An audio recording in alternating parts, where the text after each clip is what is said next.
So picture this for a second.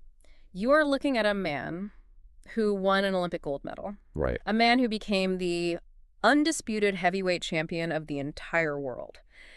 And perhaps most famously, he was the very first person on the planet to ever defeat Muhammad Ali in a professional boxing ring. Which is just a massive, massive achievement. It really is. Now, I want you to hold that image of absolute, undeniable triumph in your head. And fast forward a few decades. Okay. That exact same man is living in a single-room apartment above a gym in Philadelphia. He has lost a massive fortune, and his incredible world-shaking legacy has been, well, almost entirely swallowed up by the shadow of his biggest rival. Yeah, it's incredibly tragic. Right, you really have to ask yourself, how does a legend end up there? It is honestly one of the most stark contrasts in modern sports history. And, it's exactly why we're pulling this story apart today. Because we are looking at a narrative that goes profoundly deeper than just sports. This is a study in raw resilience, deeply personal betrayal, and honestly, the harsh realities of who gets to write history.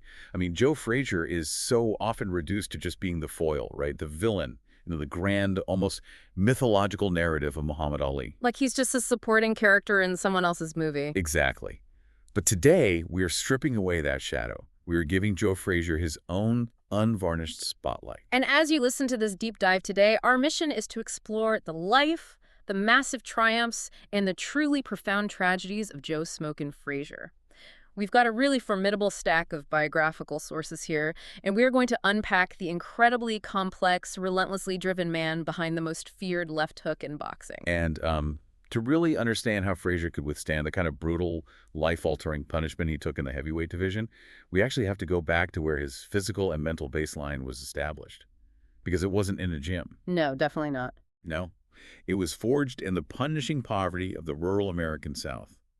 So Frazier was born in 1944 in Beaufort, South Carolina.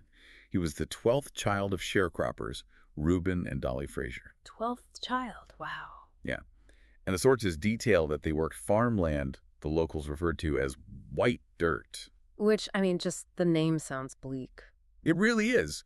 To put the sheer desperation of that into perspective, white dirt is soil so entirely depleted of nutrients that you literally cannot even grow peas or corn on it. You can't even grow the basics. Right. They could only manage cotton and watermelons, and they were working this barren land with just 2 mules. And on top of that, his father, Reuben, had already lost his left hand and part of his forearm in a tractor accident the year Joe was born. Oh, wow. Yeah, so you have a family relying on intensive manual labor where the patriarch is missing an arm, working land that refuses to yield. It just sets this baseline where physical hardship is just the background noise of everyday life. It really does. Which actually brings us to the origin of Joe's own defining physical trait. Because when you read the sources on this, it sounds less like a biography and more like a comic book origin story. Right. His greatest weapon, that devastating left hook, was literally born out of the severe poverty and vulnerability. The mechanics of it are so fascinating.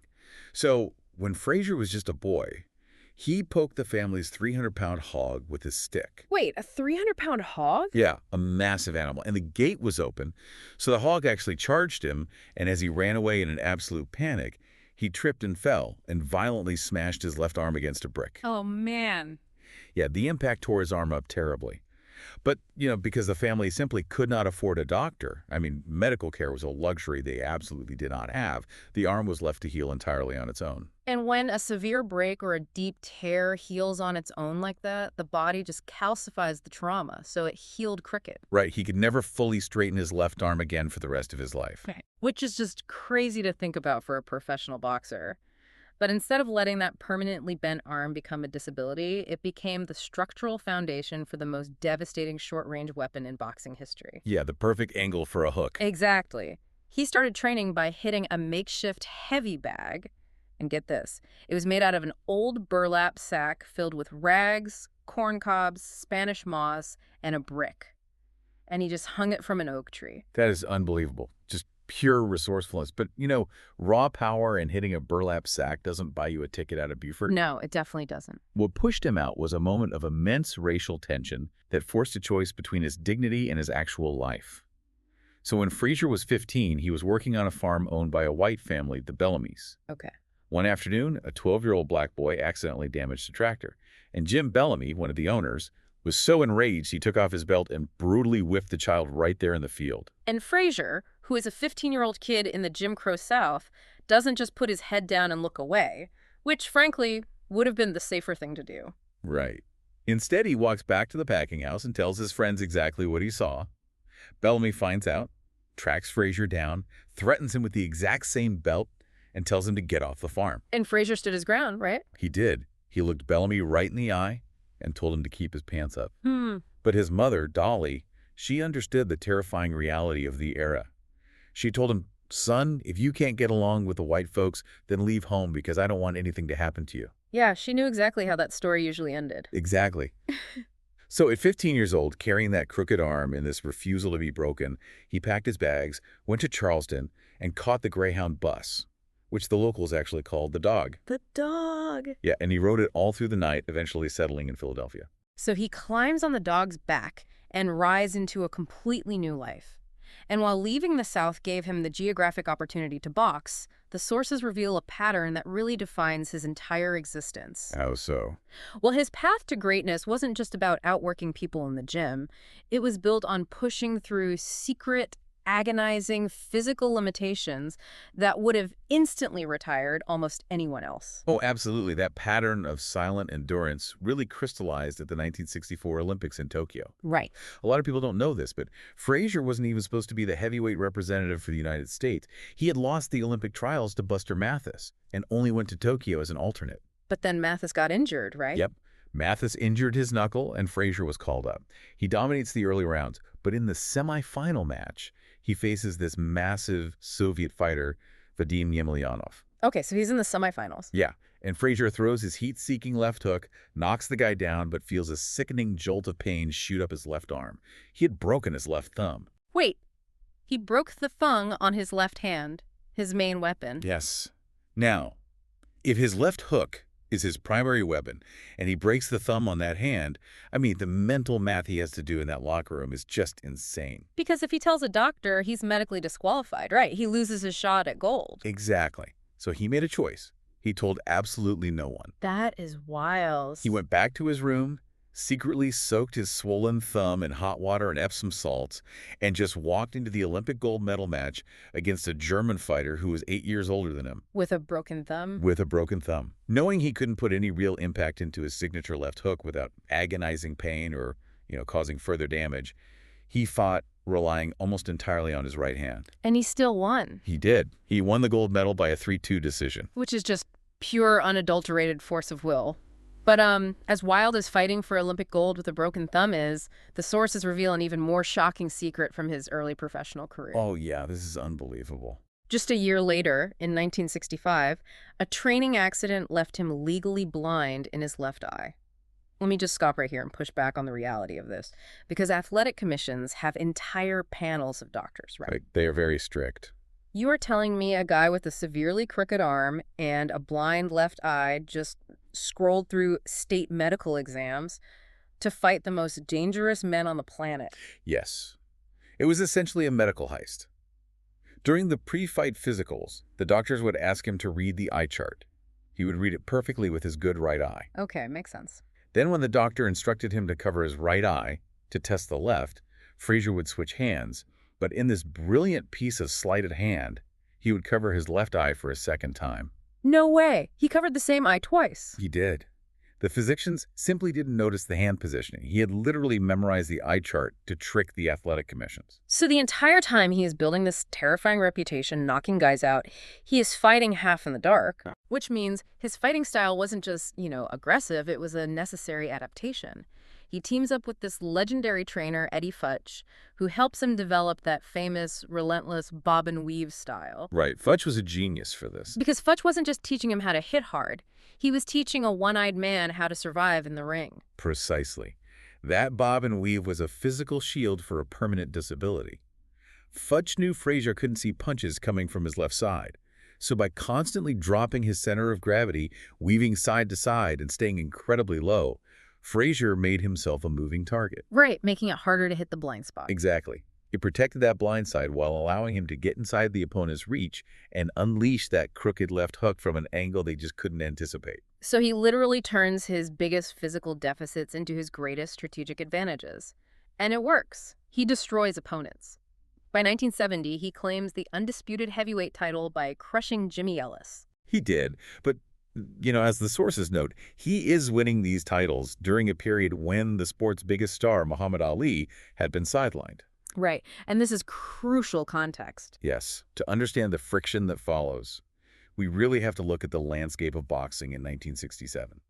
Muhammad Ali was stripped of his world heavyweight title and suspended from the sport for 3 years. And as we impartially report on the sources here, this was due to his refusal to accept the military draft during the Vietnam War, citing his religious beliefs as a Muslim and his deep opposition to the conflict. Exactly. And what's absolutely crucial for you to understand is how Frazier reacted to this.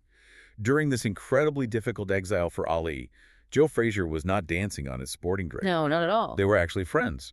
Frazier quietly lent Ali money to keep him afloat.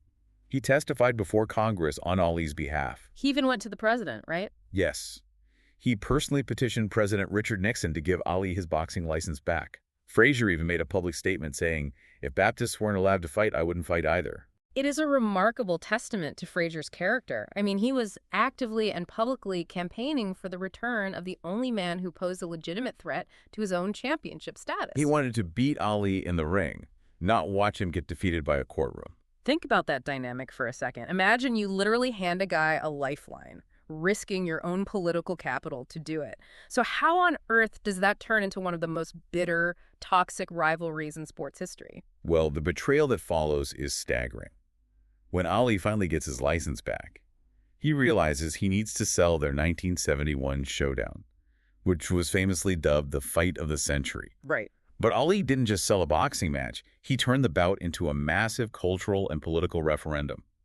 Ali recognized the turbulent social climate of America in 1971, and he weaponized it. Yeah, the sources really highlight this. He painted himself as the revolutionary, anti-establishment hero of the oppressed black community. But, every hero needs a villain. So Ali cruelly and systematically branded Joe Frazier as the white man's hope, calling him an Uncle Tom, and repeatedly referring to him in the press as a gorilla. The sheer hypocrisy of that narrative is breathtaking. I mean, you look at the source details. Ali's own trainer, Angelo Dundee, was a white man of Italian descent. Right. Meanwhile, Joe Frazier is the literal son of a sharecropper who had to flee the Jim Crow South because he refused to back down to a white man whipping a black child. It feels incredibly similar to the worst aspects of modern political character assassination or, cancel culture. It really does. Ali weaponized the media, and he weaponized Frazier's quiet, non-political nature against him. And the real-world impact of that media manipulation was just devastating. It was not just pre-fight trash talk to Frazier. It bled into his daily life. Oh, absolutely. Frazier started receiving death threats. His family required active police protection.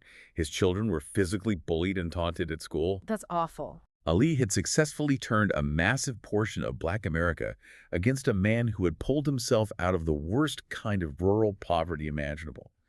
The media fed into it so deeply that Brian Gumbel even wrote an article asking, "Is Joe Frazier a white champion with black skin?" Wow.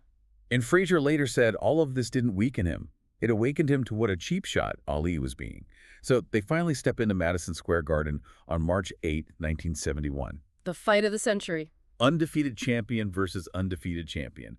The atmosphere is electric, but for Frazier, it's deeply personal. The fight itself was a brutal, exhaustive 15-round war.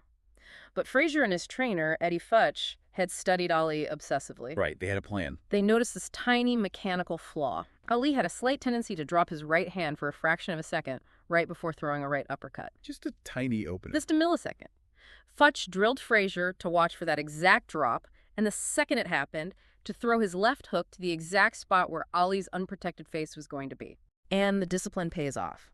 In the 15th round, Frazier executes this game plan flawlessly.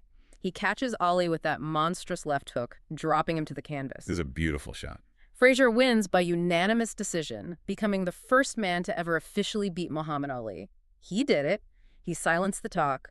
But instead of accepting the loss gracefully, Ali refuses to admit defeat. Yeah, Ollie doubled down. He publicly called the judge's score a white man's decision. A Unbelievable. betrayal Frazier felt, going from lending this man money to having his family threatened and his victory dismissed as a racial conspiracy, was now permanently cemented. Yeah.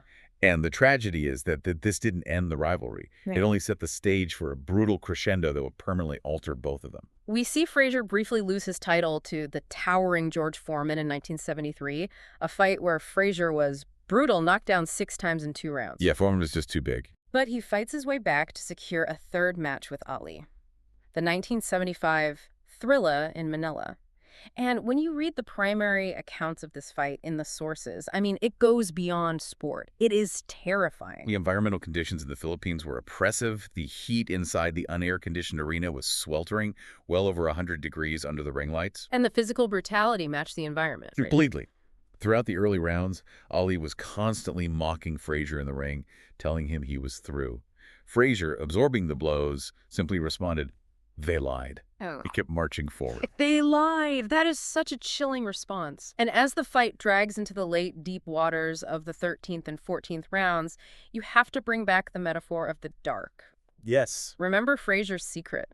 By round 14, Frazier's right eye is completely swollen shut from the sheer volume of Ali's punches, and his left eye, the one that has been legally blind for a decade. That is all he has left. He is essentially fighting the greatest heavyweight of all time entirely in the dark.